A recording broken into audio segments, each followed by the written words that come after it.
Bonjour, je m'appelle Juan Carlos. J'ai ici encore une fois pour la deuxième vidéo. Et maintenant, je voudrais parler sur la technologie. C'est la rubrique que je suis en train de travailler dans le journal en groupe. Donc, on m'a dit que ça sera bien de faire une petite présentation sur les technologies. Et je suis un membre du groupe numéro 4 et je vais maintenant présenter le plan d'exposé. Le plan d'exposé commence par une introduction. Euh, dans l'introduction, en général, on va parler pourquoi l'être humain a de la peur par rapport aux innovations technologiques dans l'avenir. On va parler aussi sur quels sont les changements qu'on va avoir dans un futur prochain. Et finalement, comme troisième point, est-ce que les robots vont remplir les personnes dans le travail? Et après, on a le développement. On va approfondir sur ces trois points avec des exemples, avec des situations et des commentaires de personnes. Et on va approfondir dans le premier point pourquoi l'être humain craint et qu'il ne connaissent pas. Donc, après les trois points, on va finir avec une conclusion.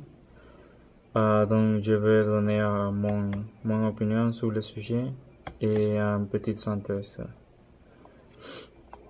On a les trois points. Le premier point commence par une question.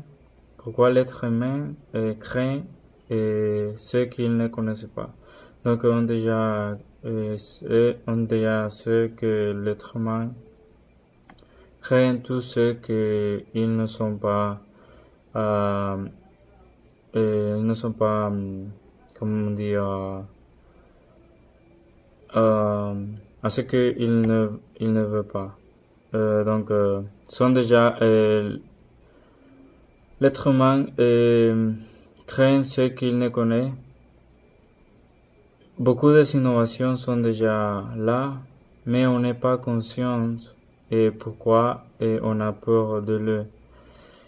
Des innovations avec l'intelligence artificielle sur les pays développés. On a beaucoup d'intelligence artificielle dans tout ce que nous voyons, par exemple en voiture, dans l'ordinateur, etc. Donc, l'avance de l'intelligence artificielle met à l'humain dans une situation d'agir et de préoccupation. Pourquoi? Parce que l'être humain a peur de perdre son travail, parce qu'un robot avec des programmes, avec des intelligences artificielles, on peut remplir l'être humain, le travail de l'être humain. Le deuxième point, la voiture, on va avoir quelques innovations que je parlais sur le journal. Par exemple, on a la voiture connectée. Il s'agit d'une voiture qui peut se déplacer sans la conduire. On a l'application pour apprendre des langues, c'est l'application Babel, la plus connue. Des Smart City qui vont être là dans l'Europe, premièrement. On a la robotique aussi. Pour introduire le troisième point, la robotique est déjà là, plutôt déjà là. Et dans la NASA, par exemple, il y a des robots avec des activités plus, plus, plus bonnes. Et, on a comme troisième point que les robots vont remplir l'être humain. C'est une autre question de pourquoi l'être humain est beaucoup concerné sur le sujet.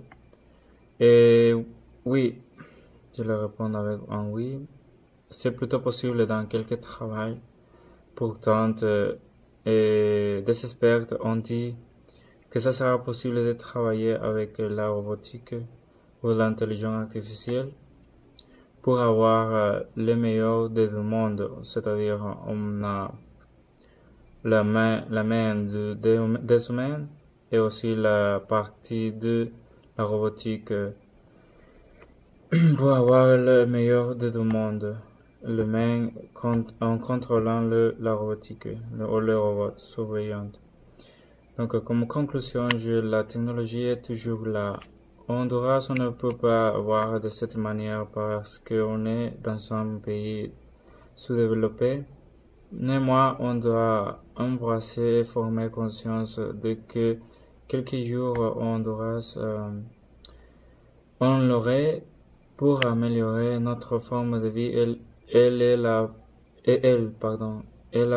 pour faciliter, notre tâche quotidienne et en général la vie.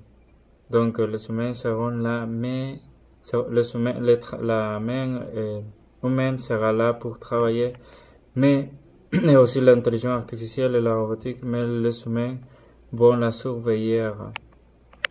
Donc, merci et on va approfondir avec ce sujet la prochaine fois. Merci.